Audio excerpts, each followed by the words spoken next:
오늘 출애굽기 20장 15절 말씀 다시 한번 읽습니다. 도둑질하지 말라. 아멘.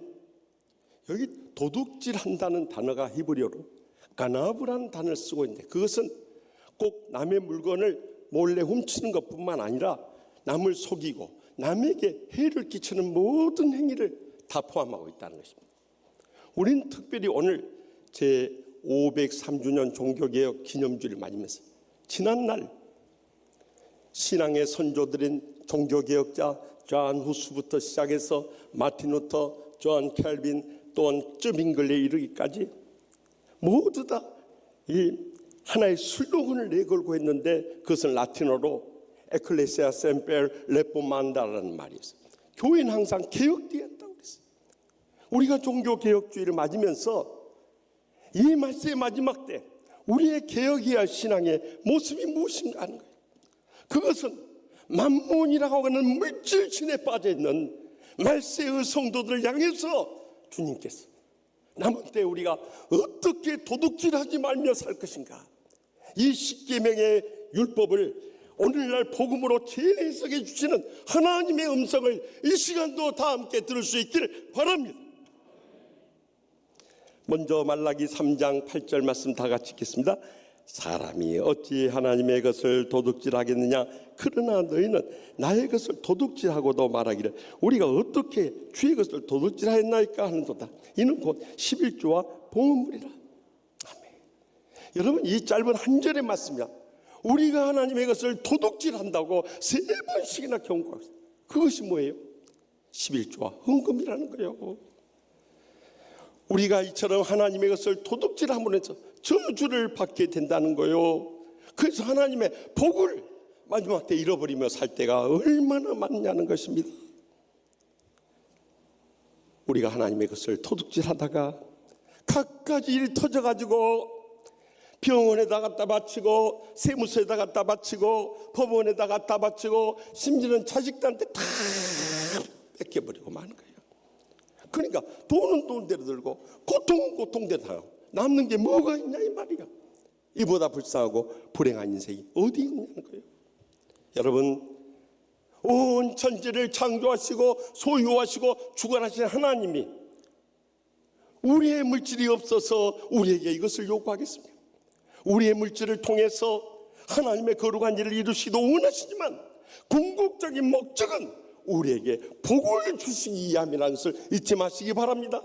그래서 말라기 3장 10절에 계속해서 이 축복을 약속하신 거예요. 만군의 여호와가 이르노라 너희의 온전한 11조를 창고에 들여 나의 집에 양식 있게 하고 그것으로 나를 시험하여 내가 하늘문을 열고 너희에게 복을 쌓을 것이 없도록 붓지 아니하나 부라 하고 약속하신 거예요. 여러분, 우리가 구약 성경을 주목해서 읽어보면요, 주님께서 강조하신 말씀하실 때 나는 너희 이루노니라고 했어요. 더 강조하실 때 나 여호와는 이루노니 말씀하셨어요. 그런데 가장 강조하실 때 만군의 여호와가 이루노라 하고 말씀하셨어요.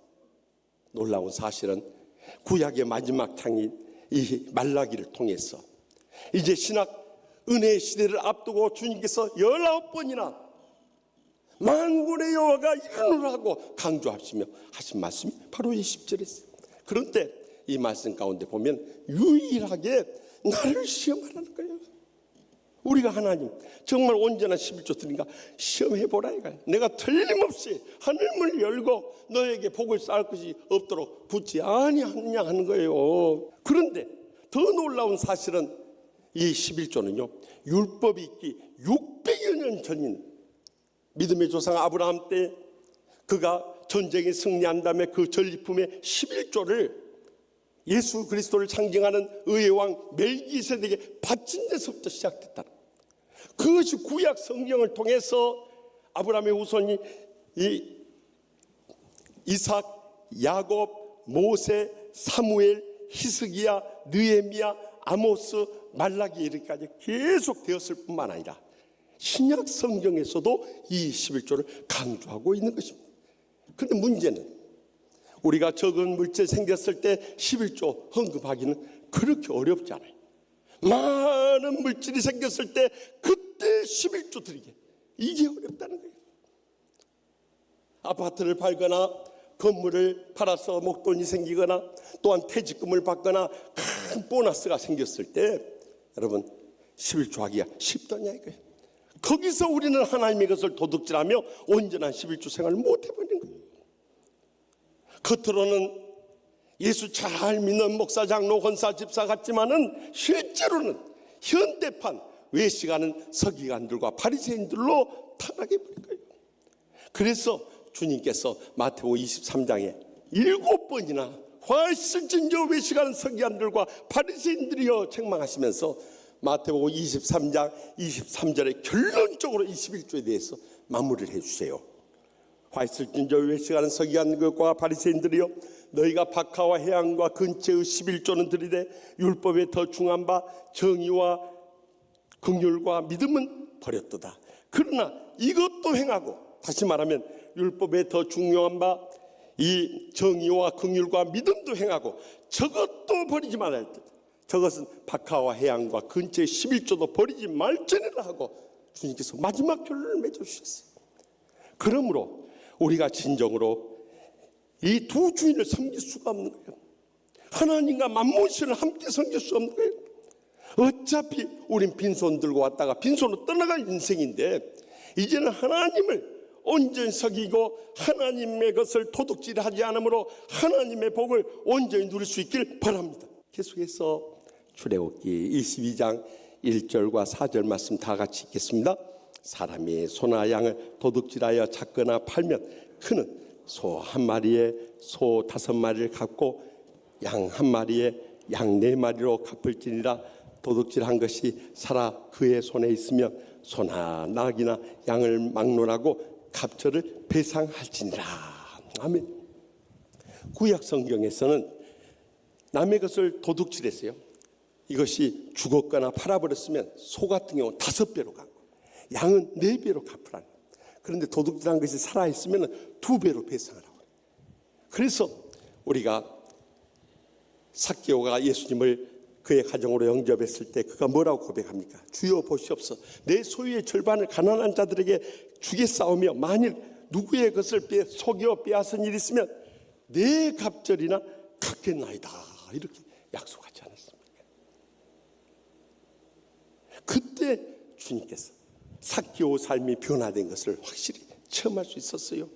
지금까지는 물질의 현안이 되어서 왔던 삶이 이제는 물질하지 않고 주님과 이웃을 섬기겠다는 이 믿음을 가진 것을 확실히 보시고, 이 오늘 구원이 이 집에 이르렀으니 이 사람도 아브라함의 자손임이라. 그때 비로소 하나님의 자녀된 증거를 얻을 수 있었던 거예요. 우리의 신앙생활도 믿음으로 구원받다고 하나님의 자녀 되었다고 하면서 하나님의 자녀된 증거를 보여줘야 합니다. 그것은 우리의 삶을 통해 나타나는데 우리는 어떠하냐 이 말이요. 마지막으로 에베소서 4장 28절 말씀 다 함께 읽겠습니다. 도둑질하는 자는 다시 도둑질하지 말고 돌이켜 가난한 자들 구제할 수 있도록 자기 손으로 수고하여 선한 일을 하라. 여러분, 우리가 주목해야 할 것은 구약의 율법은요, 도둑질하지 말라, 도둑질하는 것을 갚으라, 이런 소극적인 계명이라면 이제 에베소서 4장 말씀 다음에도 계속됩니다마는 에베소 4장의 옛사람을 벗어버리고 우리가 거듭난 새 사람이 되었을 때 우리는 도둑질한 것을 돌이켜서 가난한 자들 구제 손길을 펼칠 때 이것이 진정으로 우리가 도둑질하지 않는 삶이라는 적극적인 계명을 증거하고 있는 것입니다. 사실 우리가 주님으로부터 지금까지 살아오면서 얼마나 많은 은혜를 받았습니까? 행복을 누렸습니까? 축복을 받았습니까? 이제는 복음의 빚진 자로서 나누고 베풀고 섬기할 때예요. 사도행전 2장에 보십시오. 초대교회 성도들은 사도들의 말씀을 잘 받아서 서로 사랑으로 교제했을 뿐만 아니라 성전에서나 가정에서 음식을 나누고 떡을 떼며 교제를 나눴어요. 그뿐만이 아니에요. 모든 물건을 서로 통용하고 재산과 소유를 팔아 각 사람의 필요를 따라 나눠주는 삶을 살았다. 그것은 우리나라 초대교회도 마찬가지였습니다. 우리 어렸을 때 보면은 장로님, 권사님, 집사님들이 잘 나누고 베풀고 섬기는 일 많이 봤어요. 또 교회가 성전 건축할 때 논 팔고 밥 팔고 집까지 팔아가면서 바치는 믿음의 선열들 많이 보았어요. 그런데 요즘은 어떻답니까? 옛날에 비하면 비교할 수 없을 정도 복받고 잘 샀고 잘 믿고 잘 입고 잘 쓰면서 살면서도 하나님 앞에 바치고 이웃들에게 나누는 거 보면 너무너무 인색이 버려요. 그러다가 어느 날 갑자기 쓰러져 세상 떠나버리면 그것 자식들에게 다 주고 주의 일도 못하고 그렇게 떠나면 여러분들 주님 심판대 앞에 있을 때 마태복음 25장이 경고하고 있지 않습니까? 악하고 게으른 종아, 나는 심지 않은 데서 거두고 해치지 않은 데서 모으는 줄 알았느냐? 이 무익한 종을 바깥 어두운 데 내쫓으라. 거기서 슬피 울며 이를 가리라. 여러분, 우리가 세상 떠난 다음에 머지않아서 겪게 될 일들이 이렇게 성경에 경고되어 있어요. 저기 미국의 캔서스 주에 체프먼이라는 자비랑 선교사가 있어요. 그는 다 버려진 한센병자들 모아서 그들을 돌보며 치료하는 일을 했어요. 근데 물질이 부족해서 도울 길이 없는 거예요. 그래서 그 당시 유명했던 탄넬 목사님을 모셔서 부흥 집회를 하면서 그들을 돕기 위한 모금을 하였어요. 그런데 결과를 놓고 보니까 많은 사람 동참을 안 한 거예요. 너무너무 실망이 됐어요. 이제 탄넬 목사님이 집회를 마치고 떠나가면서 이 체프만 선교사님의 아들에게 돈 3불을 용돈을 줬어요. 그 아들 윌버가 그것을 받아들고 하나님 앞에 기도했어요. 하나님 아버지, 더 많은 돈이 필요한데, 우리 엄마 아빠 실망하지 않도록 더 많은 돈이 필요한데 3달러밖에 없이 어떻게 하면 좋아요? 성령님께서 그 마음에 놀라운 감동을 주셨어요. 새끼 돼지를 사다 키우자. 그래서 시장에서 새끼 돼지를 3달러만큼 사가지고 와서 키웠어요. 그 새끼 돼지들이 어른이 되자 그 돼지를 갖다 팔고 또 새끼 돼지를 타오면서 남은 돈을 엄마 아빠에게 헌금으로 바쳤어요. 그 일을 계속해서 그 소문이 교회 학교 친구들한테 퍼졌어요. 친구들도 너희 엄마 아빠의 그 거룩한 일을 위해서 우리도 동참하마. 그래가지고 그들도 새끼 돼지를 사다가 키우기 시작했어요. 그러자 미국 전역에 이것이 그냥 뉴스를 통해서 쫙 퍼지게 돼요. 그래서 새끼 돼지 키울 수 있는 가정들은 새끼 돼지 키우지만 못 키운 가정들은 이 돼지 모양의 저금통을 구해가지고 저걸 팔기 시작해요. 거기서부터 돼지 저금통이 유래가 된 거예요. 그래서 미국 전역뿐만 아니라 유럽을 거쳐서 우리 한국에도 저 돼지 저금통이 들어왔잖아요.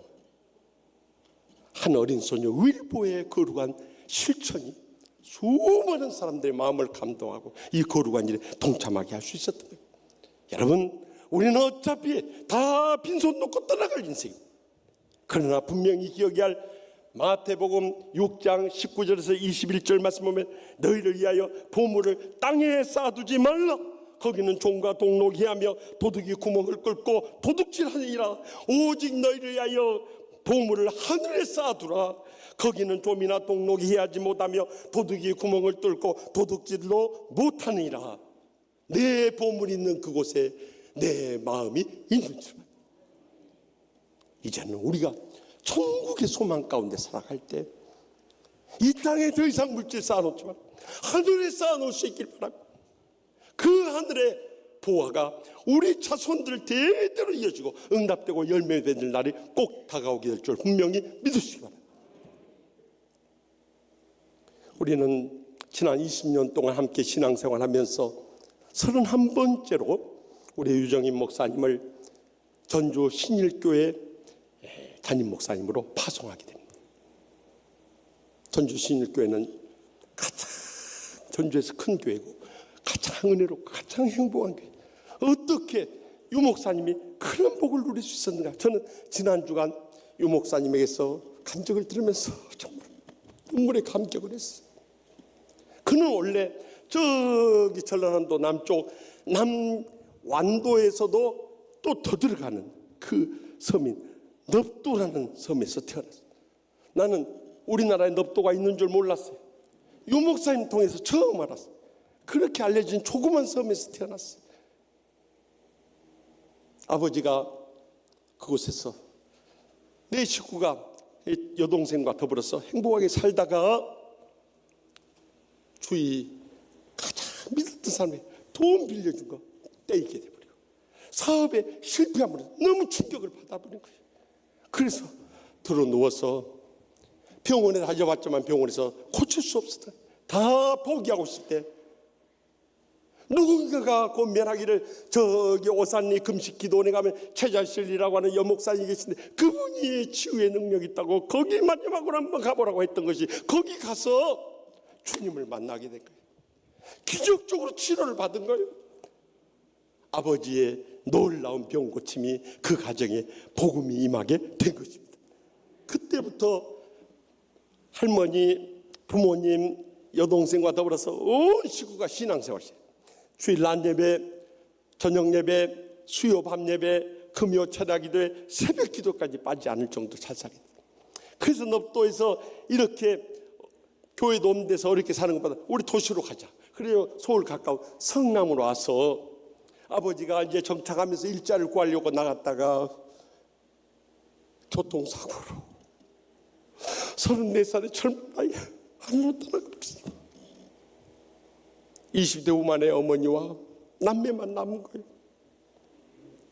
그래서 누구 의지할 데 없고 도와줄 사람 없어서 다시 넙도로 내려간 거예요.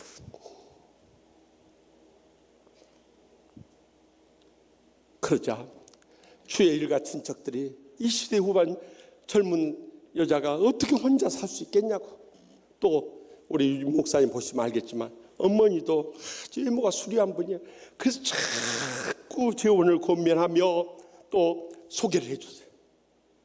그런데 단 한 가지 이유 때문에 어머니가 재혼을 포기하신 거예요.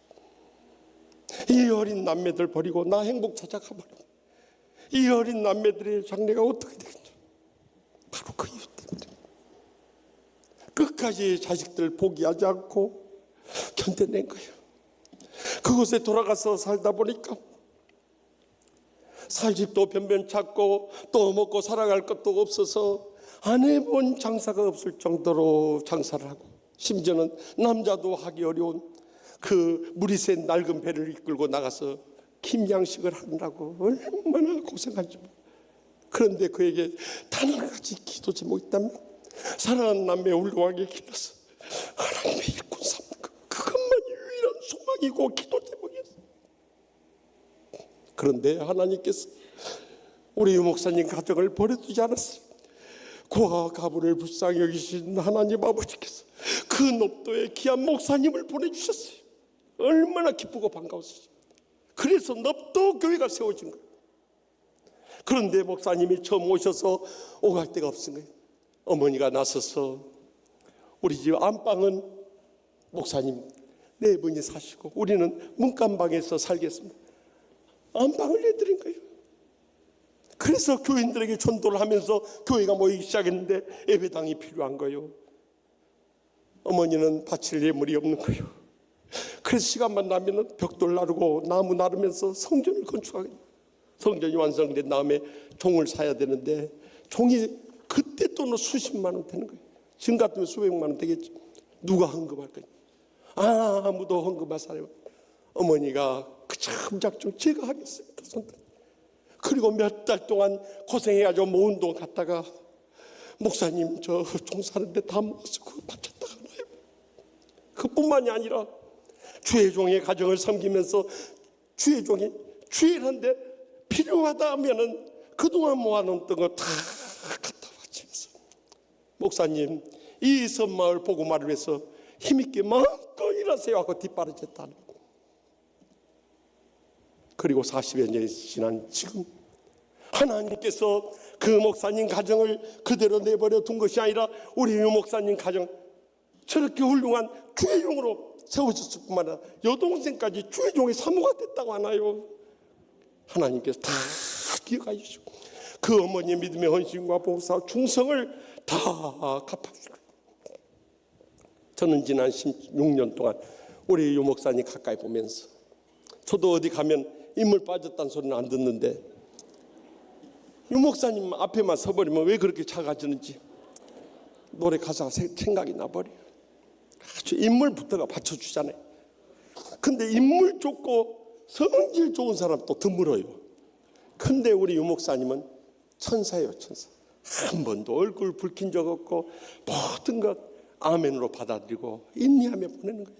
그뿐만 아니라 영성이 얼마나 깊던지 가난한 사람이나 부자나 할 것 없이 그저 변함없는 사랑과 믿음으로 교구를 섬기는 것을 보면서 저 영성이 어디서 나오냐?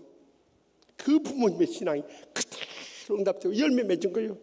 그래서 지난 14년 동안 미국 유학 간 기간을 제외하고 교육전사, 신방전도사, 그리고 이제 교구 목사 하다가 전주에서 가장 많이 모이고 가장 은혜롭고 가장 행복하고 또 원로 목사님까지도 최인곤 목사님이라고 우리 총회 서기도 하신 참으로 귀한 목사님, 그 훌륭하신 목사님 뒤를 이어서 목회할 수 있는 이 영광과 축복을 누리게 됐으니 이것이 성령의 역사가 아니고 기도의 응답이 아니고 그동안의 모든 부모님의 헌신과 봉사의 열매가 아니고 무엇이겠냐?